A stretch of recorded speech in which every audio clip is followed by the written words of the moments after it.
যিখিনি আছে মই ভাবোঁ আমি নমিনেশ্যন দাখিল কৰা নহয়।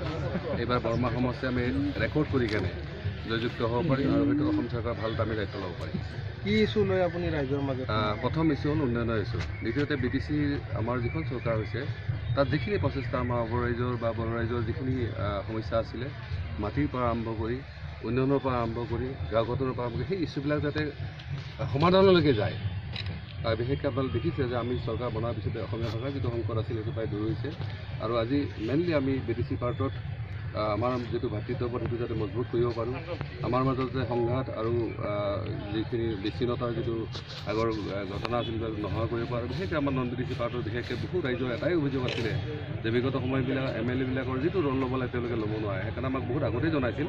তথাপিতো আজি আমি কেন্দ্ৰীয় হ'ব গৈছোঁ। মই আশা কৰোঁ তেওঁলোকৰ বিশেষকৈ আমাৰ মৰাপাগলীয়া নদী মানে বানপানীৰ সমস্যাৰ পৰা আৰম্ভ কৰি এই গোটেই সমস্যাবিলাক আমি ভাল ধৰণে এড্ৰেছ কৰিব পাৰিম আৰু সমাধান কৰিব পাৰিম।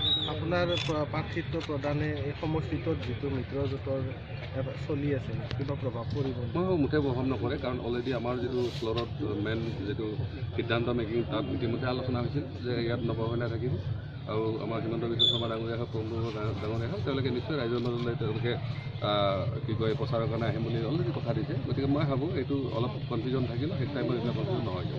লাহে লাহে আপোনাৰ পৰা ওচৰৰ পৰা আপোনাৰ আগৰ সংগীবিলাক আঁতৰি গৈছে। খালি ব্ৰজেন মহন্তৰ পদত্যাগ কৰিছে। ব্ৰজেন মহন্তৰ পদত্যাগ কথা নতুন নহয়। আমি যিদিনাই BTC চৰকাৰ বনাইছিলোঁ সিদিনাইটো আচলতে আঁতৰি গৈছে, সিদিনাই মিডিয়াত দিছে।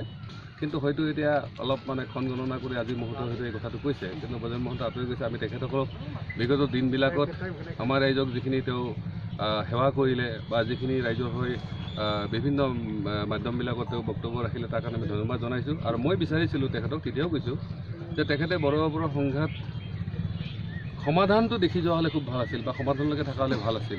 মই সেইটোৱে বিচাৰিছিলোঁ। গতিকে তেখেতে য'তেই যাওক ভালকৈ থাকক, MLA হওক মিনিষ্টাৰ হওক, মোৰ শুভেচ্ছা সদায় থাকিব। আপোনাৰ কেৱল মানে আমি যাতে 1 লাখতকৈ 4-5 হাজাৰ বেছি লৈ হ'লেও ভৱিষ্যতৰ কাৰণে এটা মাইলখুঁটি কৰি থ'ব পৰা আমি সেইটোৱে চিন্তা কৰিছোঁ। আপুনি কোন দলত জনাব?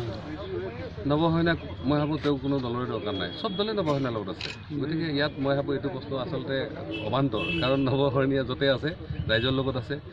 বিভিন্ন আপোনালোকে দেখিছে যে আমি কোনো দলৰ নহ'লেও ইয়াত JSP পৰা আৰম্ভ কৰি BJP PPLৰ পৰা আৰম্ভ কৰি নিশ্চিতভাৱে তেওঁলোক আহিব। আৰু অকল সেয়াই নহয়, হাজাৰ হিচাপত BPFৰ প্ৰায় 12,000 কৰ্মী ইতিমধ্যে আমাৰ লগত কাম কৰি আছে আৰু হয়তো তেওঁলোকে আহি থকা তেওঁলোকে আমাৰ লগত যোগ দিব।